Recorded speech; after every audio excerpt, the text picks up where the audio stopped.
বলছে ওদের নাকি দিনেও টিপছে রাতেও টিপছে, যে যখন পাচ্ছে টিপছে বলছে। তা বেশ করেছিস, টেপাটিপি যুগ করেছিস। সত্যি বলছি ভাই, আমাদের যুগে টেপাটিপির যুগ ছিল না। ছিল বাবা? টেপাটিপির যুগ ছিল না, কিন্তু যুগটা আমাদের ভালো ছিল। ছিল না? বলুন, টেপাটিপির যুগ ছিল না, কিন্তু যুগটা আমাদের ভালো ছিল। তোরা এই টেপাটিপির যুগ করে সমাজটাকে তোরা নষ্ট করেছিস, করেনি? ছোট্ট ছোট্ট বাচ্চা বাচ্চা ছেলেগুলো যারা স্কুলে পড়বে, সেই স্কুলে পড়া বাদ দিয়ে এদেরকে এখন ফোন ধরিয়ে দিয়েছে, ফোন টিপছে। তাহলে বলুন আর পড়াশোনা হবে? চিন্তা করে দেখুন, আমার যুগটা ভালো ছিল না এই বর্তমান যুগটা? আগেকার দিনে যখন মায়েদের বাচ্চা হতো, কোথা হতো গো? ঘরে একটা তাল পাতার ঘেরা করে দিত, দিয়ে সেই তাল পাতা ঘেরা করে সেইখানে বাচ্চা হতো। আর একটা মা একটা প্রদীপ জ্বেলে দিত, দিয়ে বলতো প্রদীপ দাও কাজ করে ছেলে হবে টুক করে। প্রদীপ জ্বেলে দিত কাজ করে ছেলেও টুক করে হইয়া। আর এদের এখন ছেলে একবার পেটে ঢুক দিয়ে হইল মাসে মাসে চেকা, বুঝতে পারছেন? শেষকালে যখন ছেলে যখন মানে প্রসব হবে, তখন বলছে নট মেলে হবে না, বাইপাস করতে হবে, মানে সিজার করতে হবে। আচ্ছা বলুন, এই সিজার আমাদের আগে ছিল? তবুও ছেলে হয়েছে 8টা 10টা 12টা করে ছেলে হয়েছে একটা মায়ের। ওরে সগর রাজা 60,000 ছেলে ছিল, ছেলে ছিল না? 60,000 ছেলে। তাহলে চিন্তা করে দেখুন মা, এই 60,000 ছেলে যদি একসঙ্গে কান্নাকাটি করতে লাগে, মা খেতে লেগেছে, তাহলে সেই মা সামাল দেবে কি করিয়া? তাই তো? সে মা সামাল কি করে দিত? শোন, সেই ছেলেগুলাকে গোল করে বসিয়ে দিত, দিয়ে সেই নিজের মাইটাকে স্প্রে করে দিত চারিদিকে, আর সেই ছেলে পান করতো। আর এই বর্তমানে কলিযুগের ছেলেরা দেখে, বিজ্ঞানরা দেখে, এরা এখন স্প্রে মেশিন করেছে।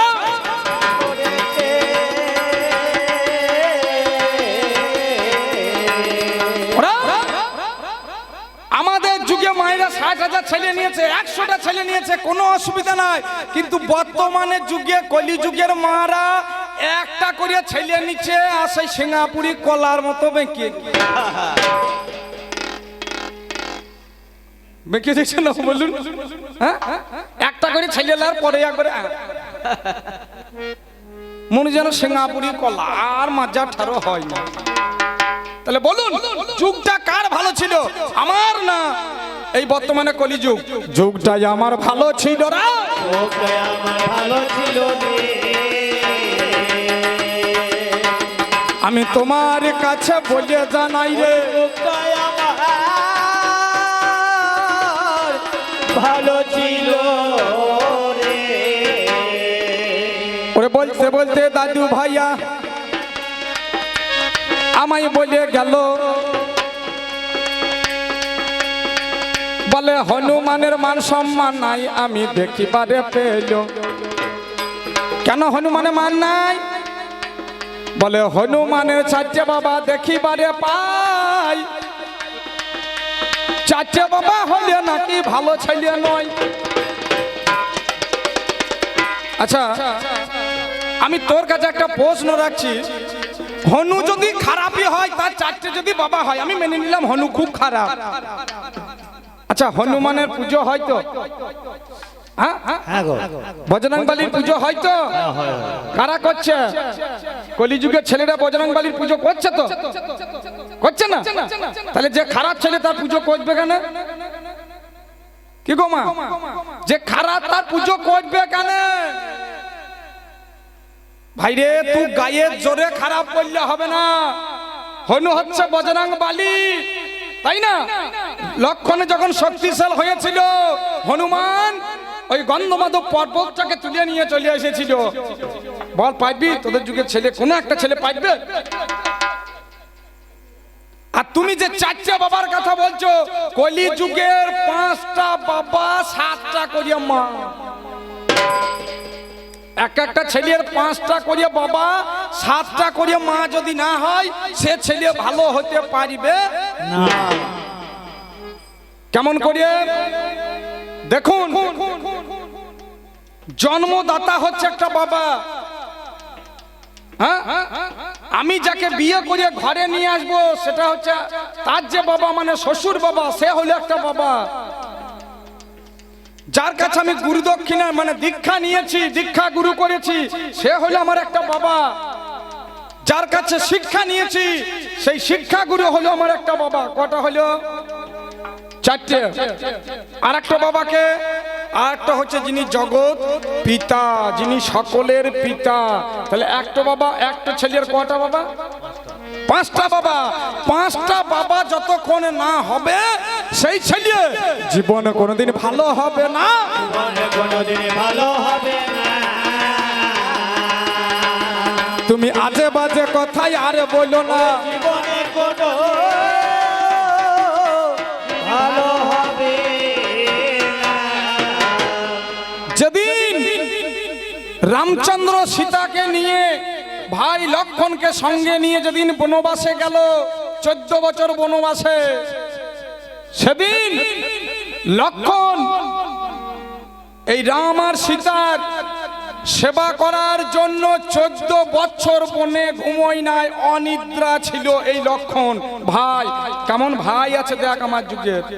হ্যাঁ, যেদিন সীতাকে চুরি করে নিয়ে চলে গেল, রাবণ রাজা ধরে নিয়ে চলে গেল, সেদিন লক্ষণকে বলছে সুগ্রীব, বলছে আচ্ছা লক্ষণ, তোমার যে ভাবি, তোমার যে বৌদি সীতা যে চুরি হয়ে গেল, সেই সীতা তোমার মুখখানা ছবি একটা এঁকে আমাকে দেখাইতে পারবে? তাহলে খুঁজতে আমার সুবিধা হয়।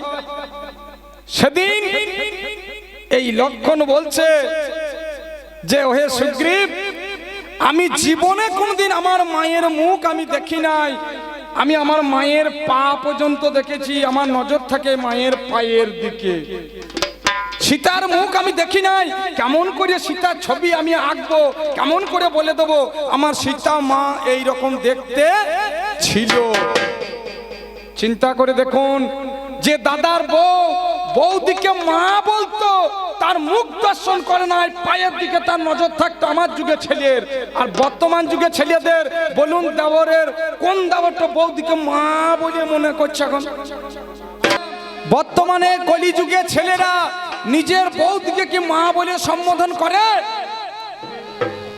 করে না। এখন বর্তমানে ছেলেরা বৌদিকে কি বলে বলবো? যেগুলো আমি দেখতে পাই, বৌদিকে মা না বলে বৌদিকে হাতে গোলাপ দিয়ে বলছে বৌদি আই লাভ ইউ। আমি ভাই অত ইংরাজি বুঝি না, আমি তো সে যুগের মানুষ। আচ্ছা আই লাভ ইউ মানে কি গো? এ ভাই আই লাভ ইউ মানে কি রে? হ্যাঁ, দেখছো কেমন মুখ লুকাইছে? কি বলছে? বলেছে কি গো? আই লাভ ইউ মানে কি? ভালোবাসি কাকে? এরা এখন বলছে আই লাভ ইউ ভাবিকে, বৌদিকে। আই লাভ ইউ মানে আমি জানতাম না, ছেলেটা বলে দিল, বলছে আমি তোমাকে ভালোবাসি, আমি তোমাকে ভালোবাসি, আমি তোমাকে ভালোবাসি, আমি তোমাকে ভালোবাসি, আমি তোমাকে ভালোবাসি, আমি তোমাকে ভালোবাসি, আমি তোমাকে ভালোবাসি। I love you, I love you, I love you, I love you, I love you, I love you, I love you. আমি তোমাকে ভালোবাসি, আমি তোমাকে ভালোবাসি, আমি তোমাকে ভালোবাসি, আমি তোমাকে ভালোবাসি, আমি তোমাকে ভালোবাসি, আমি তোমাকে ভালোবাসি।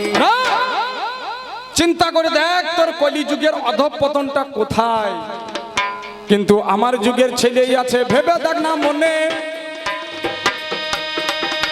কেমন ধারা ছেলে আছে অতি বযতনে।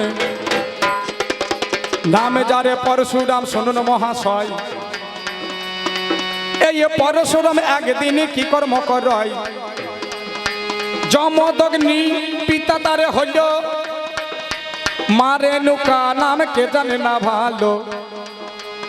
একদিনে রেণুকা জল নিতে যায়, জল আনতে দেরি হচ্ছে বললে যমদগ্নি কি করেতে ভাই। ধ্যানেতে সেদিন আমার জানতে পেরিয়ে গেল, দেখে রেণুকা পরপুরুষের সঙ্গেই আমার জলকে লি করে ভালো। ফিরে যখন এলো আমার রেণুকা জানি, পিতা যমদগ্নি বলছে কথা খানি। শোন শোন পরশুরাম আমার কথা নিবি, পড়ে আছে ওই দেখ কুঠারখানা, তুই হাতে তুলে নিবি। এক চোটে মাইয়ের মাথাটা কেটে দিবি, এটা পিতার আদেশ আমার কাছে নিবি। সে কি বাবা, আমি আমার মাকে কেটে দেব? বলছে এটা বাবার আদেশ। সেই দিনে পরশুরাম কি কর্ম করিল, এক চোটে সেদিন মায়ের মাথা কেটে দিল। সেই দিনে যমদগ্নি বলিছে বচন, শোন শোন ওই পুত্র মনেরই মতন, তোমার কাজে আমি সন্তুষ্ট হয়েছি। বলো কি বা চাও আমি তা জানাচ্ছি, বলো কি চাও। সেই দিনে পরশুরাম বলিতে না গিল, আমার মাকে কেটে ফেলেছি আমি, আর তো মা বলতে পারবো না কো ভালো। বাবা আমি তো আমার মাকে কেটে দিয়েছি, আর তো কোনোদিন মাকে মা বলতে পারবো না। আমাকে বর যদি দিতে হয় এই বর দাও, আমার মা যেন পুনর্জীবন পায়, আমার মাকে যেন জড়াইয়ে ধরতে পারি। শুনুন মহাশয়, এই কথা যখন আমার পরশুরামে বলিয়া গেল, পুনরায় মাকে সেদিন যমদগ্নি বাঁচাইয়া দিল। তাহলে কেমন ধারা ছেলে আছে বিশ্ব দুনিয়ায়, যে নিজের মায়ের মাথা কেটেছিল বাবার কথা শুনে জানি। বাবার কথা শুনে পুনরায় মাকে ফিরে পেল, শুনুন তার কাহিনী। কিন্তু তোদের যুগের কলি যুগের ছেলে অনেক আছে, এরা মাকে কাটতে শিখেছে বাঁচাইবে মনে। তোদের কলিযুগের ছেলেরা মাকে কাটতে শিখেছিস, কেটে কুচি কুচি করেছিস, কিন্তু জোড়া লাগাইতে তোরা পারিস নাই। কারণ এই ভারতবর্ষ ছিল অখণ্ড ভারত। পাকিস্তান, আফগানিস্তান, বাংলাদেশ, ভারতবর্ষ নিয়েছিল একটাই দেশ। এই দেশটাকে এরা কাটতে কাটতে পাকিস্তান, আফগানিস্তান, বাংলাদেশ এরা কাটতে কাটতে কাটতে কাটতে ভাগ করেছে আমার ভারত মাকে। ভারত মাকে কেটে কেটে এরা কচু কাটা করেছে। ওরে কলিযুগের ছেলে, তোরা আমার কাছে বল, এখানে প্রতিজ্ঞা কর যে মাকে তোরা কেটেছিস, কবে তোরা জোড়া লাগাবি? কবে তোরা জোড়া লাগাবি? আমার কাছে বলে যাবি, কবে তোরা জোড়া লাগাবি? আমাকে বলছে রামায়ণ পড়বে না কেন? না বলছে সেই সৃষ্টির প্রারম্ভে অনাদির আদি গোবিন্দ তিনি ভট্টপত্রে ভাসতে ছিলেন। বলছে সেখানে গাছ ছিল না, পক্ষী ছিল না, মানুষ ছিল না, তাহলে সেখানে পাতা পেলিয়ে কেমন করি? ওরে গাধা তুই বুঝবি না। এই ভট্টপত্রটা কি? এটাকে বলা হয় একটা জলের বুদবুদ বা জলের একটা জলবিম্ব। দেখবেন জল যখন উঁচু থেকে নিচুতে পড়ে, দেখবেন জলের একটা ভুটভুটি বা একটা ডিমের মতো দেখবেন সৃষ্টি হয়, হয় না? হ্যাঁ, বা ভৎকা, যেটাকে বলে ভৎকা। এই ভৎকার মধ্যে জলবিম্বর মাঝখানে নারায়ণ বিরাজমান ছিলেন, পাতার মধ্যে নয়। যেটা জানো না সেটা তুমি বলো না। এই জলবিম্ব যখন ফুটে গেল, এই জল এই ভৎকা থেকে একটা শব্দ তৈরি হয়েছিল ওম শব্দ, অ হস্যু ম। এই ওম শব্দ থেকে শত রজ তম গুণে ত্রিগুণে বর্তমানে তিনটি দেবতার জন্ম হয়েছিল, ব্রহ্মা বিষ্ণু মহেশ্বর। তুমি যা জানো না তা বলো না, তা বলো না, তুমি আমার কাছে শুনে চলো না, জানো না, তা বলো না। এদের বর্তমানে যুগের যা গান মুখে আনা যাবে না, এদের যা বর্তমান যুগের গান, হ্যাঁ এদের এখন এদের যুগের একটা গান গাইবো, হ্যাঁ হ্যাঁ এদের যুগের এখন ওসব ভালো বেরোবে না, যতটুকু হয় গাই নাকি গো। এদের এখন নিত্য নতুন গান, কি গান বলবো? ছি ছি ছি রে ননি ছি, ছি ছি ছি রে ননি ছি রে ছি রে ছি, ছি ছি ছি রে ননি ছি।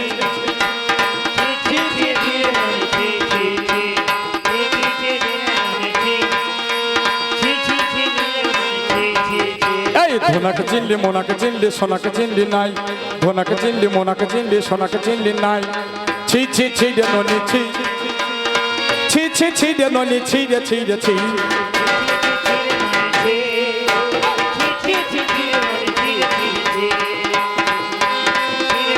ছি ছি ছি, তোর গানে ছি ছাড়া আর কিছু নাই। এগুলা কি গান হলো গো? হ্যাঁ ওরে আমার যুগে যদি গান শুনিস, গান শুনলে গায়ে লোম খাড়া দেবে নাকি গো? আমার যুগের একটা গান করি, হ্যাঁ শোনো। ওরে দিন তোমার আনন্দে যাবে ভজলে গুরুর নাম, জপ গুরুর নাম জয় সীতারাম। দিন তোমার আনন্দে যাবে ভজলে গুরুর নাম, জপ গুরুর নাম জয় সীতারাম। দিন তোমার আনন্দে যাবে ভজলে গুরুর নাম, জপ গুরুর নাম জয় সীতারাম। দিন তোমার আনন্দে যাবে ভজলে গুরুর নাম, জপ গুরুর নাম জয় সীতারাম। গুরু ব্রহ্মা গুরু বিষ্ণু গুরু শিব রাম, গুরুর কৃপায় মুক্তি পাবে ধর্ম অর্থ কাম।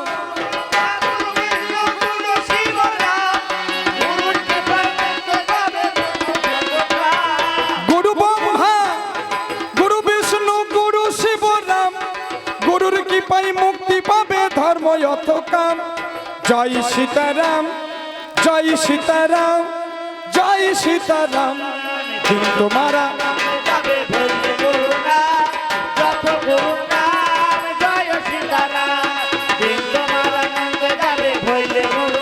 নিতাই গোবর হরিবল মায়েরা উলুধ্বনি।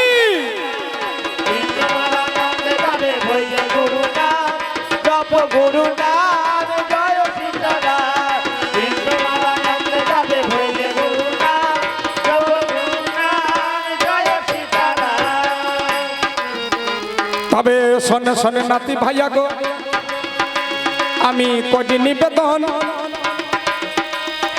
আর একটা কথাই আমার পড়লো মনে জানাই তাই এখন। বলে গঙ্গা নাকি 60 ছেলেকে জলে ডুবাইল, কেমন ধারা মাছ ছিল গো জানাই একটু ভালো। কেন গঙ্গা তার 7 ছেলেকে জলে ডুবিয়ে মেরেছে? এমনি এমনি মেরেছে না, এই 7টা ছেলে ছিল কে? এনারা ছিল 8 বসু, ভেবে দেখা চাই। এই 8 বসু মিলে একদিন আমার কি কর্ম করাই। 8 বসু একদিন বশিষ্ঠের একটা গাভী চুরি করেছিল।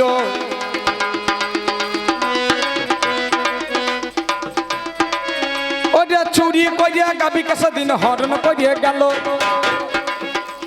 সেই দিনেতে বশিষ্ঠ দেব অভিশাপ দিয়ে দেয় যে আমার গাভী চুরি করিয়াছে তাকে মোটেও ছাড়বো নাই, নরকে যেতে হবে কথা নয়ন নাই। এই অভিশাপ দিয়ে গেল শুনুন মহাশয়। সেই জন্যে 8 বছর কি কর্ম করিল, বলে পাপ করেছি কি হবে গো বলো একটু ভালো। গঙ্গার কাছে সেদিন 8 বছর যাই, গঙ্গার কাছে গিয়ে বলছে কথা কথা নয়ন নাই। বশিষ্ঠ দেবী আমায় সাপ দিয়েছে, মতে আমায় যেতে হবে জানাই প্রকাশ করে। শোনো শোনো মা গঙ্গা তোমার কাছে গাই, তোমার গর্ভে জন্ম নেব আমি সত্য কথা বলে যাই। এবার এক এক করে ছেলে আমার গঙ্গার বুকে গঙ্গার গর্ভে জন্ম নিয়ে নিল। বলে মা আমরা তোমার গর্ভে জন্ম নেব, কিন্তু জন্ম নেওয়ার সঙ্গে সঙ্গে আমাদেরকে তুমি জলে ডুবিয়ে মানে এই নরক থেকে উদ্ধার করো। এক এক করে ছেলে প্রসব হয়ে যায়, এক এক করে আমার গঙ্গার জলে আমার চুবাইল কথা নয়ন নাই। 8 বারে ছেলে যখন জলে ডুবাইতে যায়, শান্তনু রাজা বলছে এই ছেলেকে আমি মারতে দেব। 7টা ছেলে মেরে দিয়েছে, 8টার বেলায় যখন মারতে যাবে শান্তনু রাজা বলছে গঙ্গা এই ছেলেকে তোমাকে মারতে দেব না। যেই বলেছে গঙ্গা বলে যে তোমার সঙ্গে আমার সত্য ছিল, আমার কাজে তুমি কোনোদিন বাধা দিতে পারবে না। যেদিন বাধা দেবে সেদিন তোমাকে আমি ছেড়ে চলে যাব। শান্তনু রাজাকে ছেড়ে চলে গেল।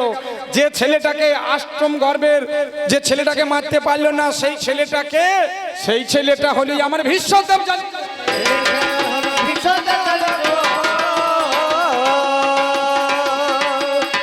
সেই অষ্টম গর্ভের সন্তানটা হলো ভীষ্ম, যার জন্য ভীষ্মের কুরুক্ষেত্রের রণাঙ্গনে দেখবেন সরসজ্জা হয়ে মারা গিয়েছিল, যায়নি?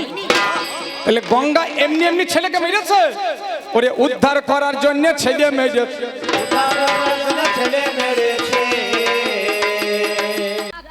এবারে বোঝা যাচ্ছে গান চরম সীমায় উঠেছে। বেশ বেশ বৃষ্টি বেশ ভালোই পড়তে শুরু করেছে, তার মধ্যে কয়েকটা শ্রোতাবিন্দু উঠে গিয়েছে। এর মানে বুঝতে হবে গান চরম সীমায় উঠেছে। আমার বয়স্ক দাদু মানে ইয়াং দাদু তো এখন তার সেই জ্ঞান কাণ্ড হয়নি, কোথায় কি বলতে হয় দাদুর সেই দিকে জ্ঞান হয়নি। দাদু ভাই যার ছিল তারই নোরা, আর তুমি তারই ভাঙতো দাঁতের গোড়া। বাবা বলে হারি খাপা মাল পেইলো কোথায়? হ্যাঁ আমার যে ধুতি ছাড়ো তুমি, আমার যে পাঞ্জাবি খোলো। বাম হাতে মস্তানি করে ফুটানি করে ঘড়ি পরিয়েছে। ঘড়ি কোন যুগে আবিষ্কার করো দাদা ভাই? এই যুগে না সেই যুগে? মাই কোন যুগে আবিষ্কার? আমার যুগে বিজ্ঞানী আবিষ্কার করলেন, যার নাম আলেকজান্ডার গ্রাহাম বেল। আমার যুগে ঘড়ি আবিষ্কার করেছে, যার নাম হচ্ছে বিজ্ঞানী পিউস। সে চাচার কব্বর কোথা, চাচি কাঁদছে কোথা? বলে হারি খাপা চাচার কবরের জায়গায় গিয়ে যে চাচি কাঁদে তবেই তো ভালো লাগবে। এখন ব্যাপারটা হলো কি, আমার দাদু ভাই নামতে নামতে এমন এক জায়গায় নেমে গেছে ধরার জায়গা পাচ্ছি না। নামার একটা পার্থক্য আছে। আর দাদু ভাই উঠতে উঠতে এমন জায়গায় উঠে পড়তে সেই ধরার আর জায়গা পাচ্ছি না। ব্যাপারটা কেমন হলো জানেন? একটা মোড়লে 2টো জামাই, একটা হচ্ছে বড় জামাই, একটা হচ্ছে মেজো জামাই। তো আমাদের বাঙালির ধর্মে দেখবেন দুর্গা পুজো যখন হয়ে যায়, দশমীর দিনে দশমী পুজো হয়ে যায়, তখন আবার বলা হয় সাত দেখানো হয়। বেশ বেশ এদিকে হয়তো সাত দেখানো, সাত একটু হু হা করবে ভালো লাগবে। এবার হয়েছে কি ব্যাপারটা, ও দশমীর দিনের পরের থেকে আমাদের বাঙালির ধর্মে দেখবেন গুরুজ্যেষ্ঠ মানুষদেরকে বয়োজ্যেষ্ঠ মানুষদেরকে প্রণাম করতে হয়। এবার সেই মোড়লে 2টো জামাই, একটা বড় জামাই, একটা মেজো জামাই। এই কলিযুগ নানা রকম কর্ম কাজে ব্যস্ত, নানা কাজে ব্যস্ত, যার জন্য জামাই 2টো প্রণাম করতে আসতে পারে না। বেশ বেশ তা জামাই 2টো ভালো প্রণাম করতে আসতে পারে না, সেই জন্য চিঠি লিখে শ্বশুর মশাইকে প্রণাম জানাচ্ছে। এখন তোর চিঠির যুগ নাই, এখন মেসেজের যুগ হয়ে গিয়েছে। এখন মেসেজে রিপ্লাই হয়ে যাচ্ছে, মানে নিমন্ত্রণও মেসেজে হয়ে যাচ্ছে, এখন আর ডিজিটাল নিমন্ত্রণ। এবার সে জামাই তখন করেছে কি, যে বড় জামাই সে তখন সুন্দর করে চিঠি লিখে প্রথমে চিঠিতে হেডিং লিখেছে, চরণেশু বাবা আমার প্রণাম গ্রহণ করবে। বেশ বেশ। এই খবর পেয়েছে মেজো জামাই। মেজো জামাই মনে মনে চিন্তা করছে, ভাই রে ভাই যখন গেল না প্রণাম করতে, এই পুজোর উপরে যদি শ্বশুর বাড়ি যায় না জানি 2000 থেকে 3000 টাকা খরচা হবে, তাহলে আমারও গিয়ে লাভ নাই, আমি ওই চিঠিতে প্রণাম সেরে দেব। এইবারে মেজো জামাই তখন করেছে কি, মেজো জামাই তখন চিঠি লিখছে শ্বশুর মশাইকে প্রণাম জানাবে, তো সর্বপ্রথম চিঠির হেডিং এ লিখেছে, হাঁটুন এসু বাবা আমার প্রণাম গ্রহণ করবে। বাবা প্রণাম কোথায় করা হয় গো মায়েরা? চরণে। চরণ মানে পা। এইবার শ্বশুর মশাই দুটো চিঠি পেয়েছে, দেখছে বড় জামাই লিখেছে চরণেশু বাবা, আর মেজো জামাই লিখেছে হাঁটুন এসু বাবা। বেশ বেশ। এ আবার কেমন প্রণাম বুঝতে পারছি। গিন্নিকে ডেকে বলছে, গিন্নি বলে কি হলো কি? তো বলছে জামাই দুটো ভালো পেয়েছে। বলে কেন? বলে জামাই প্রণাম করতে আসতে পারেনি, চিঠিতে প্রণাম জানিয়েছে, হচ্ছে সৌভাগ্যের জামাই আমার, বড় ভাগ্য করে জামাই পেয়েছি। আজকাল চিঠি তো প্রণাম জানাচ্ছে, তা সে না হয় মানলাম, তা বড় জামাই লিখেছে চরণেশু বাবা আর মেজো জামাই লিখেছে হাঁটুনেশু বাবা, ব্যাপারটা বুঝতে পারছি। গিন্নি তখন বলছে, মেসে আজ বলে কাল দুদিন আবার এটা বুঝতে পারছো না? বলে কেন? বলছে তোমাদের বড় জামাই হচ্ছে মাধ্যমিক পাস, আর তোমাদের যে মেজো জামাই সে হচ্ছে উচ্চ মাধ্যমিক পাস। বেশ বেশ। যার জন্য যোগ্যতা কার বেশি? বলছে মেজো জামাইয়ের বেশি। আর যোগ্যতা কার কম? বলছে বড় জামাইয়ের কম। বলছে বড় জামাই মাধ্যমিক পাস, তার জন্য তার স্থান হয়েছে চরণে, মানে পাইয়ে। আর মেজো জামাই হচ্ছে উচ্চ মাধ্যমিক পাস, যার জন্য প্রণাম এক হাত উঠে গিয়ে হাঁটুতে চলে এসেছে। বাবা বেশ বেশ। শ্বশুর মশাই তখন বলছে, বাবারে গিন্নি, এই যোগ্যতা অনুসারে যদি প্রণাম হয়, মাধ্যমিক পাস বলে চরণে, উচ্চ মাধ্যমিক পাস বলে হাঁটুতে, গিন্নি না জানি আমার বিয়ে পাস করা জামাই নাই। বলে কেন বিয়ে পাস করা জামাই নাই কেন? বলছে ভাগ্যিস বিয়ে পাস করা জামাই নাই। বলছে কেন? বলছে মাধ্যমিক পাস যে স্থান হয় চরণে, উচ্চ মাধ্যমিক এক হাত উঠে গেছে হাঁটুতে। বেশ বেশ। আর বিয়ে পাস করা যদি জামাই হতো, ওরা হাঁটু থেকে আর এক হাত উঠে গিয়ে কোথায় প্রণাম করতো তার ঠিক ঠিকানা। বাবা তাই হয়তো আমার দাদু ভাইয়ের অবস্থা। দাদু ভাই উঠতে উঠতে এমন জায়গায় উঠতে শুরু করেছো, ধরার জায়গা। বাবা তাই আমার প্রথম আসরে উঠে আমার বন্দনা গীতিকে ইতি করে, আবারও ছোট্ট ছোট্ট করে নির্দিষ্ট জায়গায় দেখা সাক্ষাৎ ঘটিয়ে, তারা চলার বলার মধ্যে বসস্ত করে গুটি কয়েক মাত্র জিজ্ঞাসা করেছে, আমি তাহার ধরো বারে। আমি আহামরি এমন কিছু জিজ্ঞাসা বা দাবি রেখে যাই নাই যে তুমি বলতে পারবে না। তা দাদু ভাই বলতে বলতে বলে যাচ্ছে, আমার যুগে নাকি বাইপাসে সিঁদুরি নিচ্ছে। কিন্তু মায়েরা তোমরা বাইপাসে সিঁদুর নাও? ঘোমটা গুলো খুলো দেখি। তোমরা নাও কি? হ্যাঁ না বলো একবার। কি বলছো? নাও তোমরা নাও? আবে হ্যাঁ না বলো, কি হয় তাই বললে না? তাহলে মা তো সব সোজা সুজি নিয়ে আছে। আর যদিও কেউ বাইপাসে নিয়ে থাকে তাহলে সে ঠিক ধরেছে, কোনো ভুল নাই। এই সিঁদুর হচ্ছে স্বামীর দেওয়া দান, স্বামীর সত্তা। এই সিঁদুর স্মৃতির মধ্যে যখন থাকবে, দণ্ড স্বামী দর্শন করবে, স্বামীর আয়ু কমবে। বাবা যার জন্য বিজ্ঞানের যুগে মেয়েরা করেছে কি, এ বিষয়ে জ্ঞাত তারা জানে, যার জন্য সীমন্তের মধ্যে স্মৃতির মধ্যে সিঁদুর নিয়ে মাল কিন্তু বাইপাসে যায় না, স্মৃতিতেই সিঁদুর থাকে, ও চুল দিয়ে ঢেকে নেয়। আমার দাদু ভাই বলে যাচ্ছে সেই জন্য নাকি সিঁদুর নাকি বাইপাস হয়ে যায়।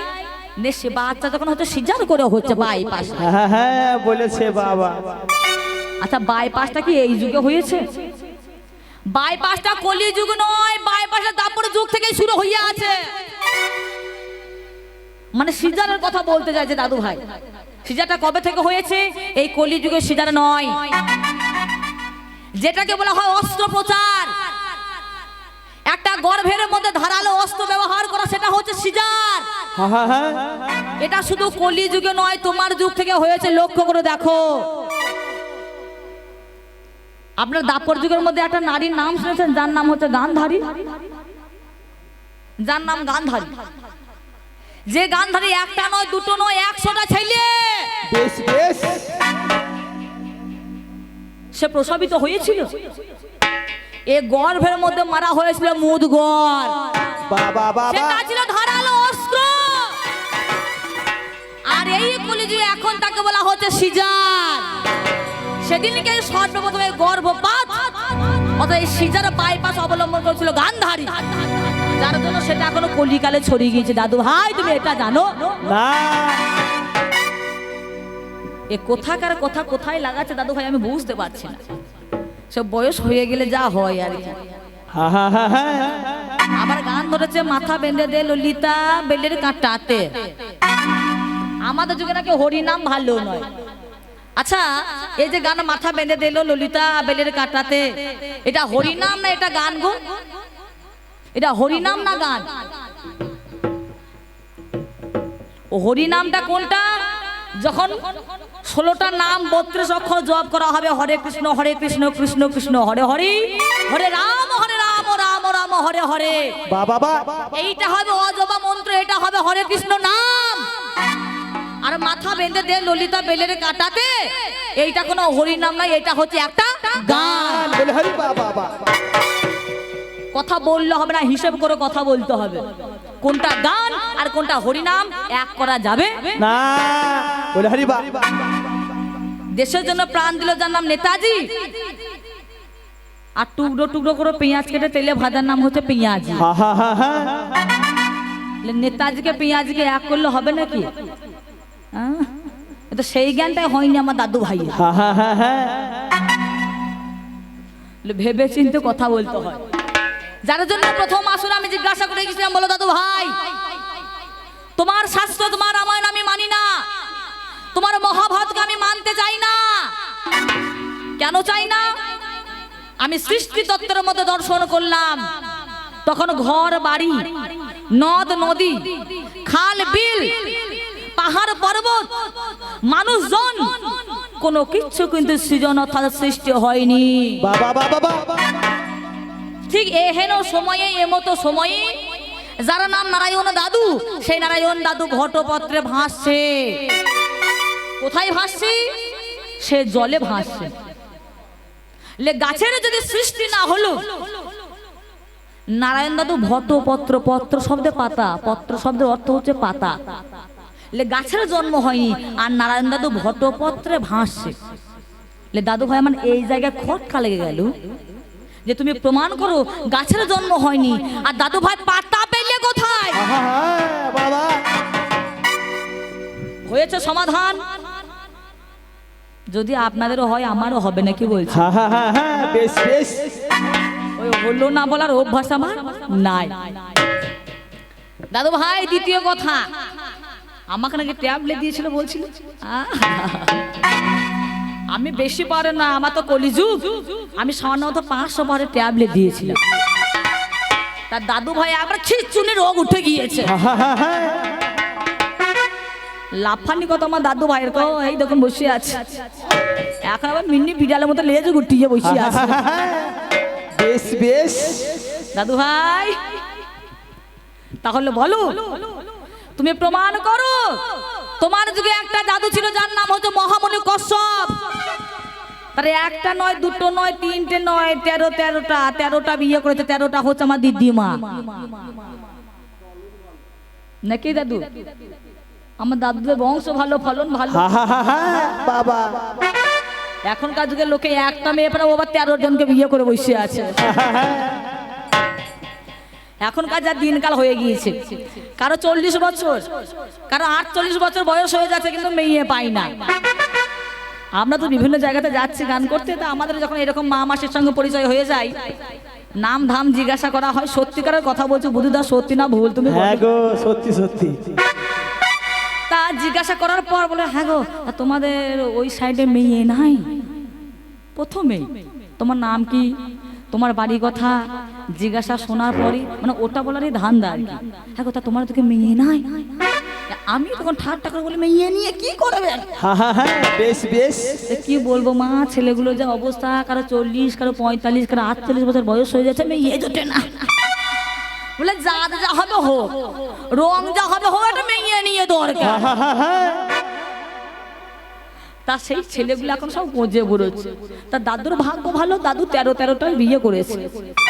তা সবই মানলাম, তাহলে 13 বিঘা হচ্ছে তার জমি। দাদু প্রমাণ করো তুমি। 13 বিঘা জমিতে দাদু করলো চাষ, হলো তার আবাস। বেশ বেশ। পরিণামে কি ফল? দাদু ধানের বীজ বপন করেছে। সেই ধানের বীজ বপন করার পর ধান না হয়ে দেখি ফুলকপি হয়েছে, দেখি বাঁধাকপি হয়েছে, দেখি ভুট্টা হয়েছে, দেখি সর্ষে হয়েছে। দাদু এই ব্যাপারটা কি আমি তো বুঝতে পারছি না। তা দাদু ভাই বলে যাচ্ছে কসম নাকি বীজের ভান্ডার, দোকানের ক্ষেত্রে হয় বীজের ভান্ডার। বেশ বেশ। আমোদপুরে বাজারে যাবেন, দেখবেন বীজ ভান্ডার থাকে। সে বীজ ভান্ডারে যাবেন, বিভিন্ন প্রকারের বীজ পাওয়া যাবে। আর কশ্যপ হচ্ছে একজন, পিতা হচ্ছে এক আর মাতা হচ্ছে ভিন্ন। বাবা কিন্তু এক, বাবার সত্তা কিন্তু এক, আর মাতা হচ্ছে ভিন্ন। বাবার সত্তা যদি এক হয়, বাবার আবার সত্তাতে আবার ভেজাল আছে নাকি? এটা ফুলকপির বীজ, এটা সাপের বীজ, হ্যাঁ এটা পাখির বীজ, এটা পশুদের বীজ, এটা দেবতাদের বীজ, এটা অসুরদের বীজ। আমি উদাহরণ দিয়ে বুঝিয়ে দিয়েছিলাম। ধানের বীজ বপন করলো, সেখানে ধান না হয়ে অন্য ফসল হলো কেন? 13টা পত্নী, তার মধ্যে অদিতির গর্ভে হলো দেবতা, দিতির গর্ভে হলো দৈত্য, সুরভির গর্ভে হলো পশুগণ, বিনোদার গর্ভে হলো কি পাখি, কদ্রুর গর্ভে হলো সর্পগণ। মানুষের পেটে কি হয়? মানুষ হয়। মানুষের পেটে তো আর ছাগল হবে না, মানুষের পেটে বান্দর হবে না, মানুষের পেটে সাপ হবে না। হয়তো মানুষের মতো মানুষ না হতে পারে, কেউ মাস্টার হবে, কেউ উকিল হবে, কেউ চোর হবে, কেউ ডাকাত হবে, কেউ ছেচর হবে, কেউ ডাক্তার হবে। কিন্তু সে তো নাক থাকবে, মুখ থাকবে, চোখ থাকবে, পা থাকবে, একটা পূর্ণাঙ্গ মানুষ হবে। তুমি প্রমাণ করো দাদু ভাই, আমি বুঝতে পারি না। কসম মহামুনি আমার দাদু ভাই, তারটা হলো তার পত্নী। 13 বিঘা জমিতে করলো চাষ, ধানের বীজ বপন করলো, ধান না হয়ে অন্যর হলো বাবা। দাদু ভাই বলে গিয়েছে, উপর দিয়ে থুতু ফেলে নিজের গায়ে পড়বে না, কি বলছে? এই জন্য বলে কবি করা নয় রে সোজা, বুদ্ধি চাই রে বোঝা বোঝা বলে হরি বাবা। আর এখন আমার দাদু ভাই মনে করুন বয়স হয়ে গিয়েছে, ওদিকে মায়েরা শুনতে পাচ্ছে তো, যা স্টেজে বসে আছো একটু মাথাটা নাড়িয়ে দেবে, তাহলে বুঝতে পারবো। হ্যাঁ মায়েরা শুনতে পাচ্ছে, জায়গাটা খুব ভালো হয়ে গেছে। আর আমিও গর্ব করছি সত্যই, এই ঝড় বৃষ্টির মধ্যে আপনারা যে এতক্ষণ ধরে বসে আছেন, এমনিতে 12টা বেজে গেছে, 1টা বেজে গেছে। হ্যাঁ এখনো যে আপনারা বসে আছে, এটাতে আমরা কৃতার্থ জানাই। কারণ এমনিতে 12টা পার হয়ে গেছে, 12টা বেজে গেছে, আমার দাদুরও 12টা বেজে গেছে, আর যত শ্রোতা ছিল অর্ধেক 12টা বেজে গেছে। আর বেশি যদি টাইম নিয়ে আমারও 12টা বেজে যাবে, তাই বেশি 12টা বাজিয়ে লাভ নেই। তো দাদু ভাইয়ের কেমন কাণ্ড শুনুন। ওর সঙ্গে দিদিমা কি করে সংসার করতে আমি ভেবে পাই। বেশ বেশ। আগেকার দিন আর এখনকার দিন অনেক কিন্তু আকাশ পাতাল পার্থক্য হয়ে গিয়েছে। আগেকার দিনে দেখবেন বাড়িতে বাড়িতে টিউবওয়েল ছিল না, এখন বাড়িতে বাড়িতে টিউবওয়েল হয়ে গিয়েছে। আগে সব কাঁচা ঘর বাড়ি ছিল, এখন পাকা ঘর বাড়ি হয়ে গেছে। আগে মাটির রাস্তা ছিল, এখন ঢালাইয়ের রাস্তা হয়ে গেছে। আগে ঘর বাড়িতে কারেন্ট ছিল না, এখন কারেন্ট হয়ে গেছে। আরে উন্নতি ঘরে দেখো যুগে, যাতে কারেন্ট চুরি করতে না পারে তার সিস্টেমও কিন্তু করে দিয়েছে সরকার। যার জন্য সরকার থেকে আবার নির্দেশনা করা হয়েছে, বাড়ির ভিতরে আর মিটার থাকবে না, বাড়ির সদর দরজায় দরজায় মিটার থাকবে। আমি নাতি ভাই আমি শহরে থাকি, আমি গ্রামে একদিন বেড়াতে এসেছি ঠিক পৌষ মাসের সময়। আর দেখি দাদু ভাই সদর দরজা পৌষ মাসের সময় ঠিক বেলা 10টা 11টা বাজে এমন সময় বসে বসে রোদ বউ আছে। বেশ বেশ। আর ওই সদর দরজা একটা মিটার লাগানো আছে। এমন সময় মিটারওয়ালা এসে মিটার চেক করতে বলছে, বাড়িতে কে আছেন গো? আমার দাদু ভাই বসে বসে রোদ পোহাচ্ছেন, বলছে এই যে আমি আছি আমি আছি। হা হা হা। কাজটা কি? বলছে বাড়িতে মিটার চেক করব। তা দেখছে যেখানে দেওয়ালে মিটারটা লাগানো আছে সেখানে একটা দড়ি টাঙানো আছে। সেই দড়িতে আমার দাদু ভাই লুঙ্গি পরে, বেশ বেশ। ধুতি পরে, সে মালগুলো সব ওখানে ঝোলানো আছে, মানে ভিজে মাল শুকনো হচ্ছে। একটা লুঙ্গি ভেজা লুঙ্গি মেলা আছে। আর মিটারওয়ালা তখন ওই ভিজে লুঙ্গি দেখে আমার দাদু ভাইকে বলছে, মিটার না হয় চেক করবো, লুঙ্গিখানা তুলু। হা হা হা। আমার দাদু ভাই বসে বসে রোদ পোহাচ্ছে।